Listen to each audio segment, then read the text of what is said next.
Hello, ladies and gentlemen. I am Zoronden, and welcome back to Starcraft 2 Pro-Casted Match. This, of course, is going to be from DreamHack, as I have been doing several games from the DreamHack Replay Pack from a few weeks ago. So, today's combatants on this map, Ohana, in the bottom right corner is going to be the blue Terran LiquidTaeJa. And in the top left corner, the red Protoss, LiquidHerO. They are, of course, teammates. And this is a teammate grand finals, actually, at DreamHack. Both players are, of course, in the finals, grand finals, whatever you want to call it. They're going head-to-head for the championship of DreamHack, or the whatever. I'm going to stop talking about that. Either way, both these players are going to know each other fairly well, so it's going to be a tight race to see who can win, who can surprise the other one with something out of the ordinary, or just right timing, right positioning, right scouting, and all that good stuff. So we'll need to watch that as both players do try and decide what their strategies are going to be for this matchup. Both players doing completely standard stuff so far. Supply depot and barracks, of course, for TaeJa, and a pylon and gateway for LiquidHerO. Now, we do have a gas going up by actually both players. Those are fairly early gases, not insane or anything by that means, but I would expect possibly a quick stalker or maybe even blink or something like that out of Hero up here. As for TaeJa, I would expect combat shields or stim out quick, maybe even a Reaper or Marauder.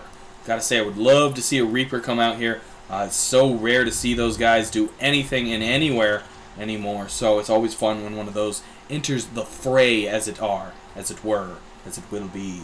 Another barracks going up for TaeJa. Again, nothing terribly out of the norm of that. Quick cyber core by LiquidHerO. Looks like he's probably going to do a core expand, something like that. I would expect a expansion to his natural sooner or later here, and it does look like he might be saving up for that, as he's at about 250 minerals, soon to be 300. We do have a reactor going down for TaeJa, so he's definitely going to be looking into some heavy marine production here. Probably not going to see a Reaper, unfortunately. I know I would like to see that, but such will not be the case here. That second barracks, we'll have to watch and see what expansion it decides to build for itself, or TaeJa has built. Either way, we got a bunker going up here in the front. That is going to be a crucial thing for TaeJa. Going to want to keep that scouting information out of his base, and of course defend as well. And there's the expansion, indeed. Indeed.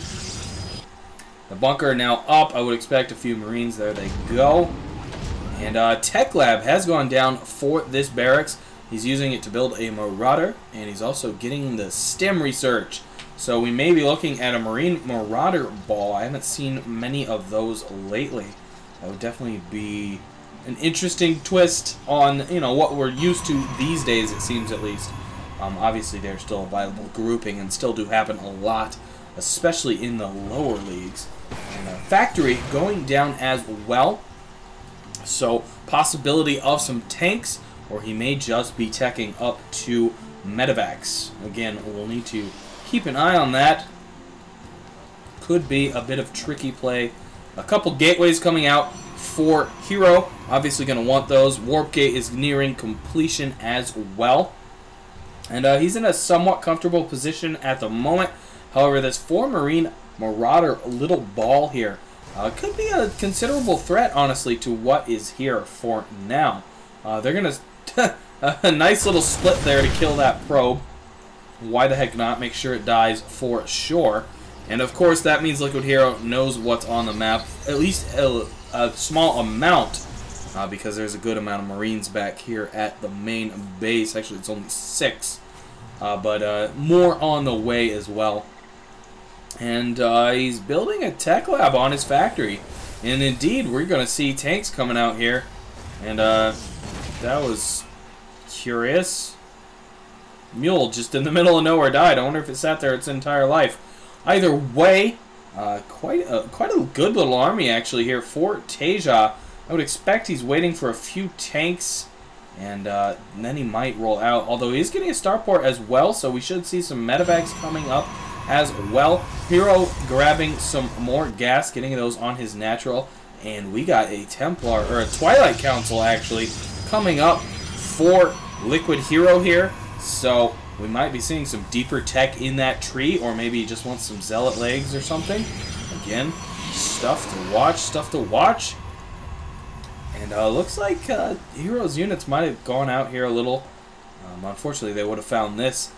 And that probably would have ended bad for him. I'm not really sure. It's a very close call there. We do have a couple obs going out on the field. We do have combat shields now starting for TaeJa.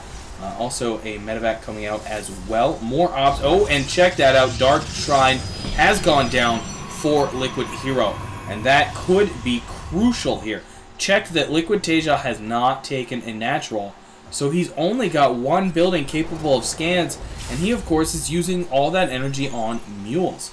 If he runs into a wave of DT, that could honestly end the game for TaeJa.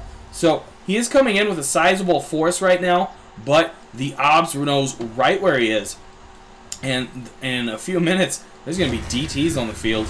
And we got a few Immortals, it seems, as well. Actually, I don't even know if there's any on the field at the moment. Does not seem like it just yet. But he does have an Immortal on the way, which could come in handy against that siege, for sure.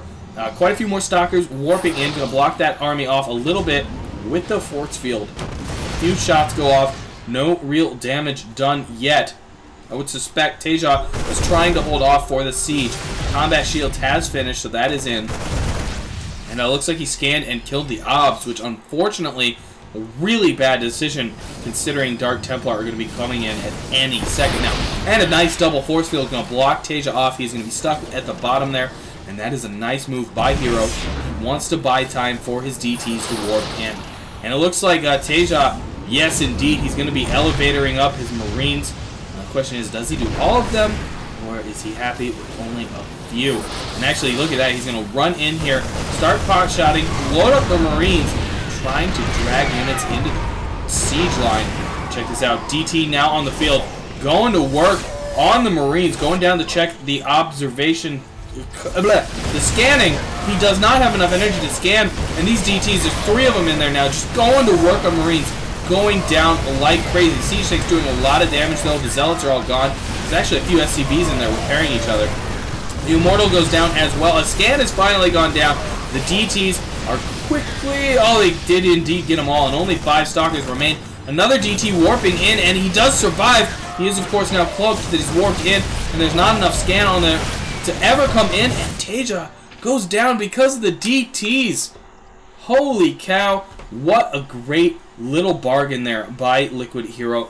Catching that there was no natural, knowing that there would be limited scans on the field, and able to get DTs and win the game because of it. Congrats to LiquidHerO for pulling off this match. Anyways, guys, I do want to thank you for tuning in. If you like this content, please do thumbs up and subscribe to my channel so you can get all the new updates for my videos, especially Starcraft 2, which of course is the reason you're here. And if you want me to cast your game, you can send those to Zoronden at gmail.com. Try to keep them under 35 minutes for me, and I will check them out. And if they are worth casting, you might just see them on my channel. Anyways, guys, thanks for tuning in, and I will catch all of you on the other side.